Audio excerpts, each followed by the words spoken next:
Oi galera, bem-vindo ao canal. Dê o like, compartilhe e se inscreva no meu canal. Oi gente, eu sou Everton, estudante de biomedicina.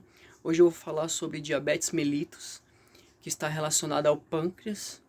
Pâncreas, né, que é o órgão, uma glândula mista, tanto exócrina quanto endócrina. Sua função endócrina é produzir a insulina, tirar o excesso de açúcar do sangue e colocar para dentro das células musculares, do fígado. E a função exócrina, por exemplo, o suco pancreático lá para colaborar lá na digestão. Então é isso. Primeiro, antes de começar a explicar tudo, eu vou mostrar aí para vocês a imagem explicando o funcionamento normal do pâncreas, o tipo 1 e o tipo 2. E depois vai mostrar um videozinho onde vocês vão conseguir ver melhor também. Aí pessoal, o primeiro é uma circunstância normal, onde o pâncreas está produzindo a insulina normal e o GLUT4 transportador está se ligando à insulina e permitindo que a glicose entre para dentro da célula. No tipo 1 aí, o segundo, já mostra que o pâncreas não consegue produzir a insulina e com isso o GLUT4 não tem a insulina para se ligar e poder permitir que a glicose entre. Nesses casos do tipo 1, ou a pessoa produz muito pouco, que não é suficiente, né, para se ligar ao GLUT4 transportador e permitir que a glicose entre, ou não produz nada. Nesse terceiro, gente, é o tipo 2. Com isso aí, ó, a insulina está sendo produzida normal, muitas vezes até demais por maus hábitos, né? Ingerir muito açúcar, beber bebida alcoólica, fumar cigarro, sedentarismo, diversos motivos faz com que a insulina produza em grandes quantidades e aí o transportador GLUT4 aí pega a resistência e não quer mais. Ele fala, não aguento mais insulina, e aí com isso não permite mais que a glicose entre para dentro da célula. Eu vou mostrar nessa sequência o vídeo mostrando para vocês entenderem melhor também.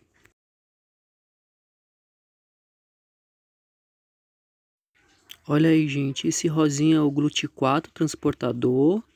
Esse amarelinho que tá chegando aí, que ele vai pegar é a insulina, tá vendo? Se ligou, aí o verdinho entrando aí, ó. Esse é a glicose, permitindo que entre, tá vendo? Quem é diabetes tipo 1 não tem esse amarelinho, ó, para ela se ligar, então a glicose não entra. Quem é tipo 2, esse rosinha pega a resistência desse amarelinho, entendeu? É bem isso, pra vocês entenderem melhor.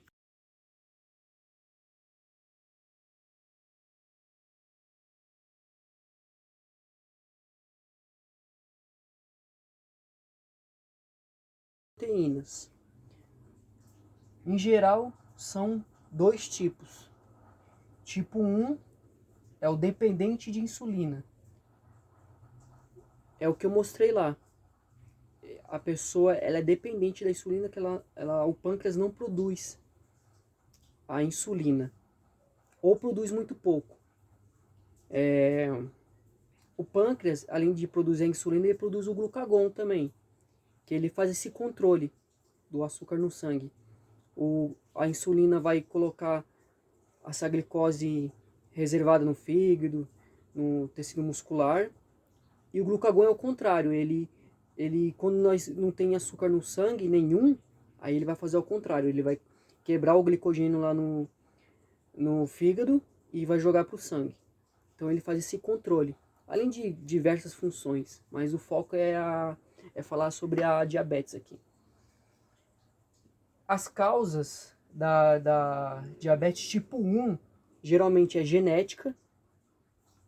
A pessoa não tem um gene. Às vezes as células lá do pâncreas, as ilhotas de Langerhans, elas têm a célula perfeitamente, a célula está intacta, só que a pessoa não tem um gene para desenvolver a proteína. Porque todas as nossas proteínas essenciais, as proteínas essenciais no caso, a gente consome através da alimentação, mas as não essenciais a gente que produz. E a gente vai produzir através da nossa informação genética. É tudo através do material genético, dos genes. Então, se a pessoa não tem um gene para aquilo, ela não produz a proteína. Então, pode ser uma questão genética, pode ser uma questão de um vírus, porque o vírus é um parasita intracelular obrigatório, então ele é intracelular, então ele pode entrar nessa célula e acabar prejudicando.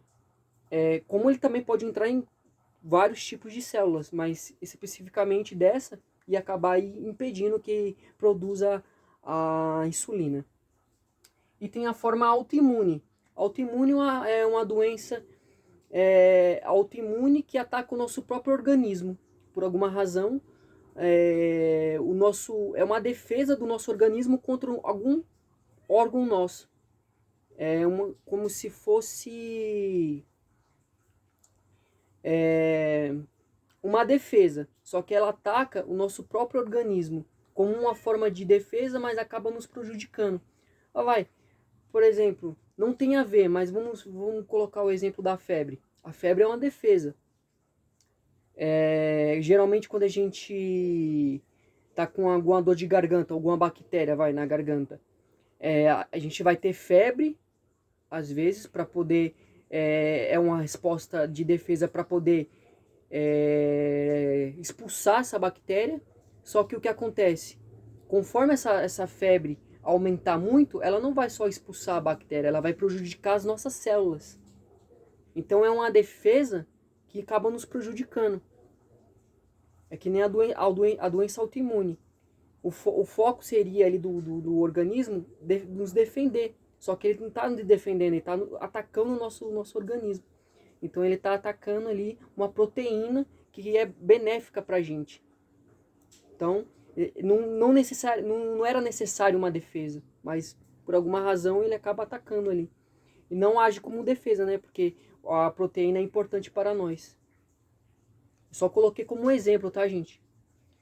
E o tipo 2, ele é o mais comum, porque o tipo 1 geralmente é hereditário também, e a pessoa, a maioria das vezes, já nasce, né, com a diabetes tipo 1, tendo necessidade de injetar a insulina, porque a insulina não pode ser tomada, porque ela vai ser absorvida, né, vamos digerir, ela vai ser absorvida e vai ser quebrada em aminoácidos. Então não vai ter a função de uma proteína inteira, ela vai estar quebrada. Então por isso que tem que injetar direto no sangue, para que ela possa fazer a função certa dela. E no caso do 2, o 2, ele é por hábitos, na maioria das vezes. E ele é o mais comum. E hoje, cada vez mais, ele está acontecendo mais. E aqui tem o tipo 2, ele é uma diminuição na sensibilidade dos tecidos alvos. Eu que nem expliquei. Ele vai ter menos sensibilidade com a insulina. É a mesma coisa que a resistência. Ele vai ter resistência àquela insulina. Então ele não quer mais aquela insulina. Produziu tanta insulina que ele não aguenta mais. E por que produziu tanta insulina? Muitas vezes por mau hábitos, né? Aqui as causas geral são obesidade, gravidez.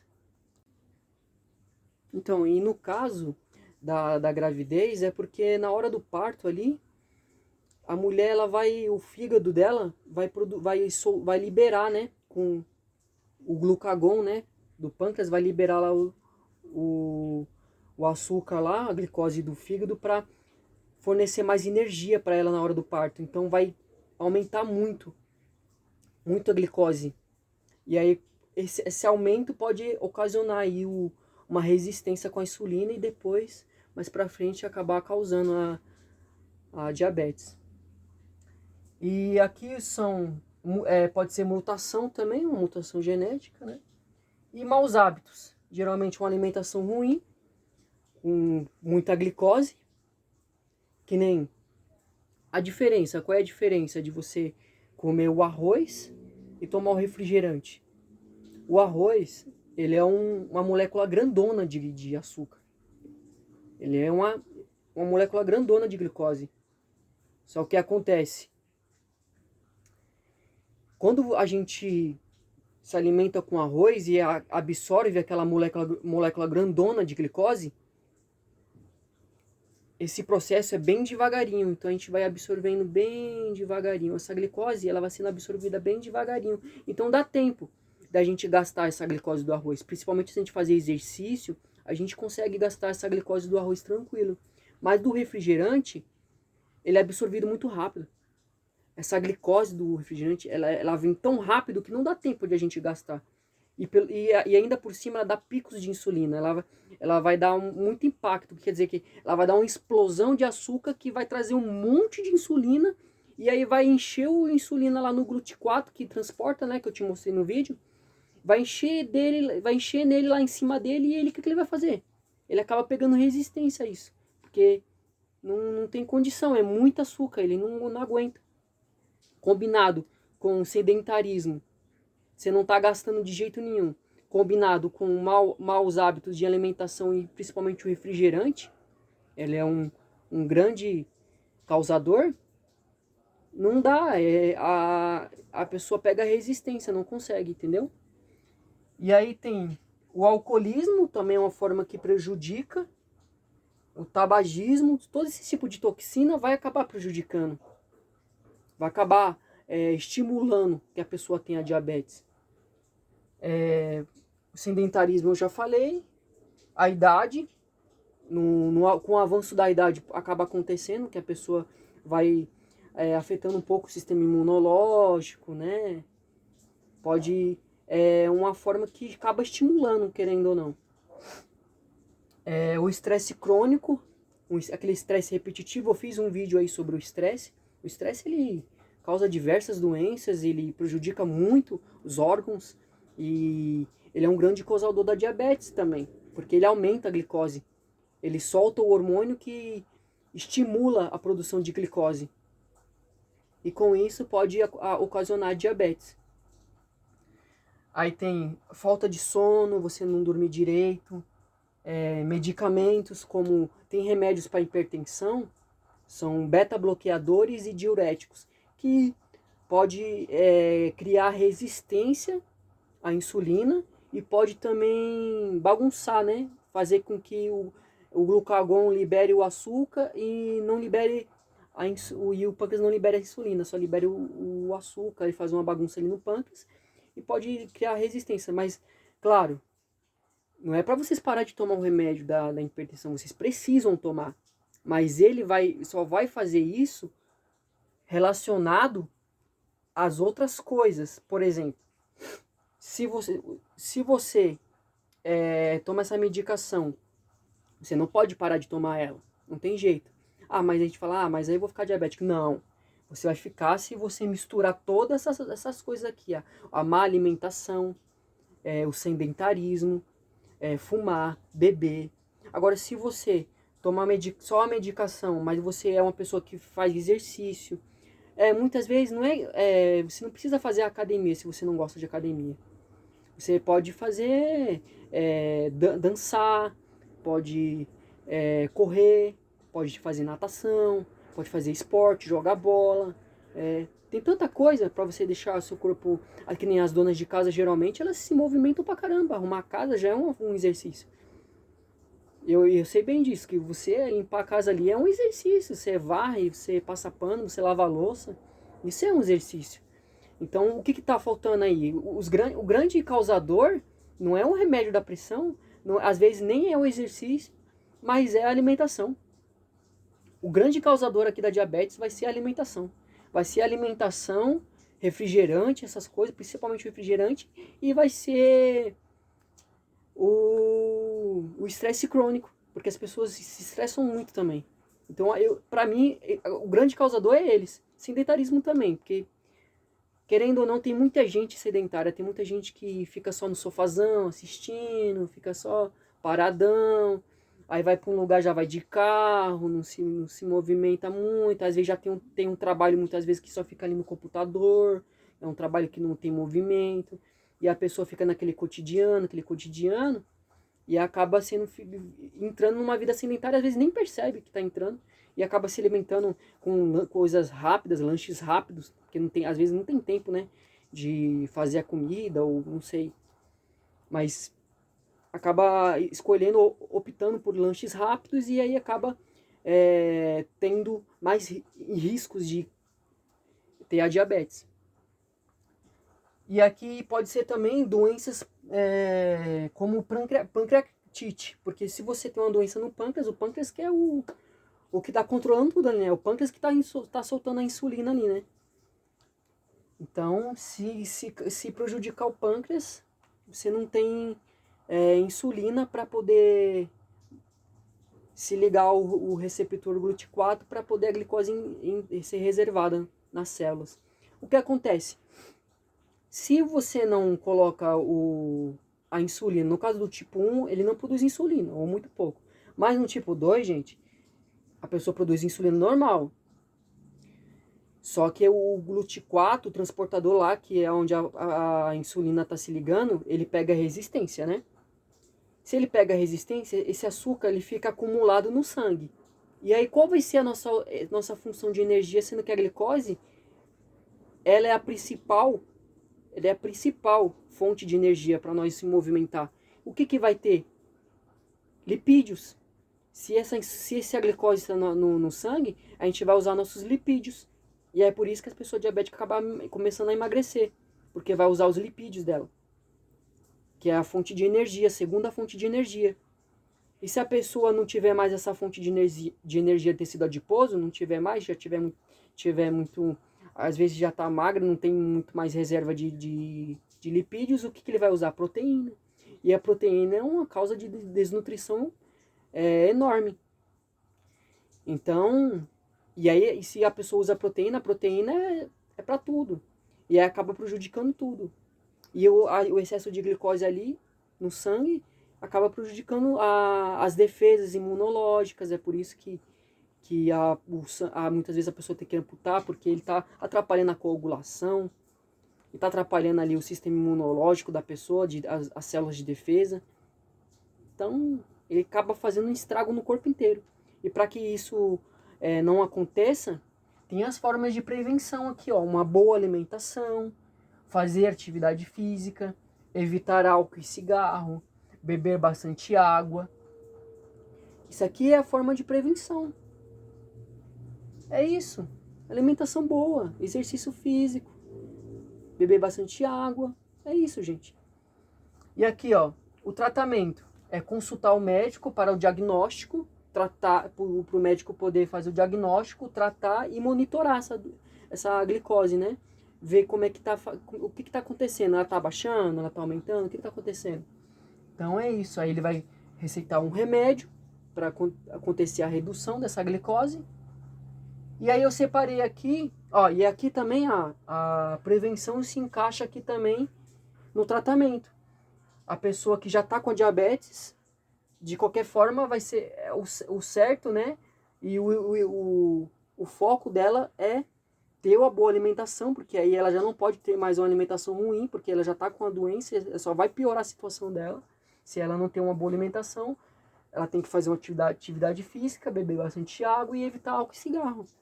Ele serve tanto para prevenir, quanto para quando a pessoa já está com a diabetes.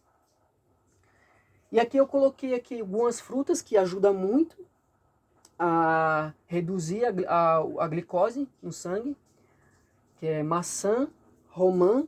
A maçã ela é boa tanto para o colesterol, né, quanto para diminuir a glicose no sangue. Então a maçã é um fruto incrível. E aí para quem já tá com a diabetes, ou para quem não tá, a maçã ela é incrível para você combater esse problema da glicose, do excesso de glicose. Aí eu coloquei aqui também arroz integral, quinoa e aveia. São alimentos ideais também. Peixe, frango e tofu, que é fibra, né? E é muito importante você se alimentar, porque o peixe ele não é só bom para isso, ele é bom para muitas coisas. Se eu for começar a falar aqui, esse vídeo aqui vai ficar muito longo. E aqui eu separei também o chás, chá verde, chá de hibisco e chá de gengibre. São ótimos para diminuir a glicose também. E suco de abobrinha. Pelas pesquisas que eu fiz, o suco de abobrinha ele é ótimo também para você diminuir essa glicose. Aqui, gente, tudo que eu falo é tudo à base de estudos, pesquisas, é tudo muito sério. Eu pesquiso muito bem antes de falar sobre os assuntos. Esse aqui é um assunto para mim que é muito importante, que tem que ser dado mais atenção, tem que ser dado mais atenção a isso, tem que ser dado a importância necessária para isso, porque cada vez está aumentando mais a taxa de pessoas com diabetes e muitas vezes é por causa desse mau hábito, é por causa de falta de atividade física, de uma alimentação ruim. Então, gente, é importante a gente se cuidar para a gente poder ter uma saúde pública melhor, ter uma qualidade de vida melhor, entendeu? Então, eu fiz esse vídeo mais porque também a minha mãe, ela tá passando por essa diabetes, né? Ela tá tendo uns probleminhos com essa diabetes. E aí eu já tava querendo, já tinha muita vontade de falar sobre esse assunto. Então, hoje eu falei sobre esse assunto mais para poder vocês entenderem melhor um pouco, né, como é que é a insulina, o tipo 1, a diferença, né, do tipo 1 para o tipo 2 e formas de poder tanto prevenir quanto tratar essa diabetes. Espero que vocês tenham gostado. Muito obrigado, gente. Dê o like aí e se inscreva no meu canal.